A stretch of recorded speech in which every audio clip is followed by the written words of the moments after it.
दीपावली के 5 दिनी उत्सव में धनतेरस के बाद नरक चतुर्दशी मनाई जाती है। इस दिन को छोटी दिवाली, रूप चौदस या काली चौदस भी कहा जाता है। इस दिन यम पूजा, कृष्ण पूजा और काली पूजा होती है। इस दिन दक्षिण भारत में वामन पूजा का भी प्रचलन है। इस वीडियो में आपको नरक चतुर्दशी पर प्रचलित 3 कथाओं के बारे में बता रहे हैं। पहली कथा। कृष्ण जी अपनी 8 पत्नियों के साथ सुखपूर्वक द्वारिका में रह रहे थे। एक दिन स्वर्गलोक के राजा देवराज इंद्र ने आकर उनसे प्रार्थना की कि हे प्रभु, प्राग ज्योतिषपुर के दैत्यराज भौमासुर, जिसे नरकासुर भी कहा जाता है, उसके अत्याचार से देवतागण त्राहि त्राहि कर रहे हैं। क्रूर नरकासुर ने वरुण का छत्र, अदिति के कुंडल और देवताओं की मणि छीन ली है और वह त्रिलोक विजयी हो गया है। इंद्र ने कहा, नरकासुर ने पृथ्वी के कई राजाओं और आम जनों की अति सुंदर कन्याओं का हरण कर उन्हें अपने यहाँ बंदी गृह में डाल रखा है। कृपया हमारी रक्षा करें प्रभु।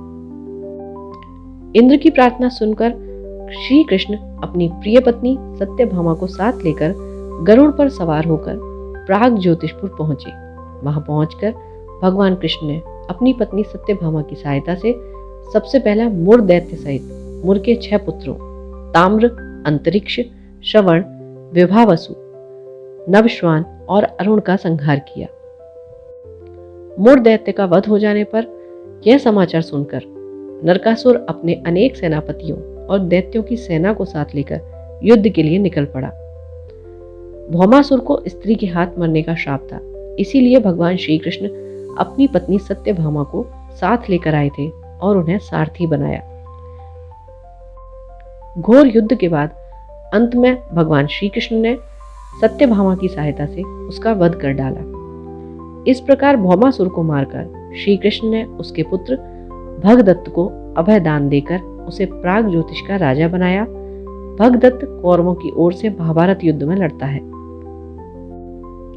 जिस दिन भगवान श्री कृष्ण ने भौमासुर का वध किया था, उस दिन कार्तिक माह की चतुर्दशी थी, इसीलिए उसे नरक चतुर्दशी भी कहा जाता है।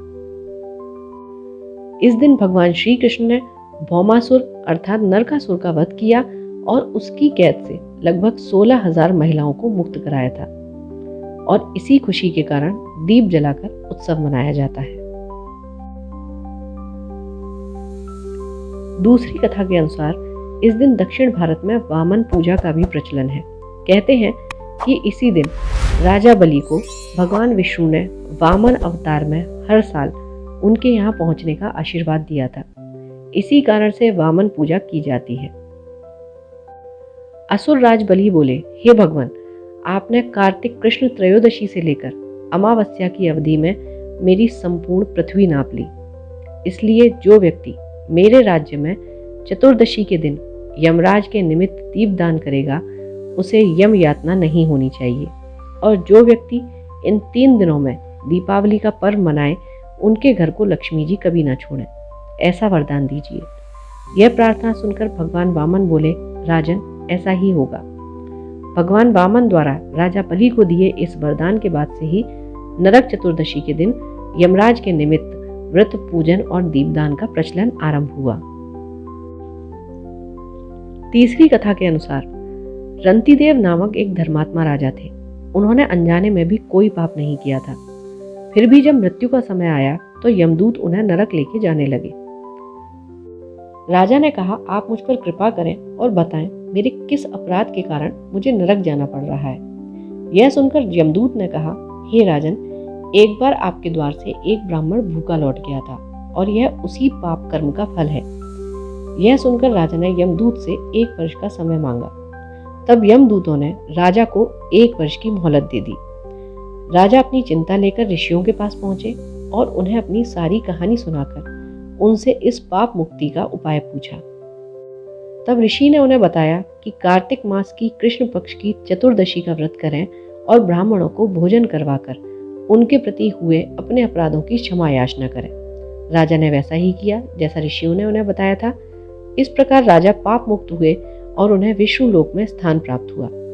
उस दिन से पाप और नरक से मुक्ति हेतु भूलोक में कार्तिक चतुर्दशी के दिन व्रत का प्रचलन है।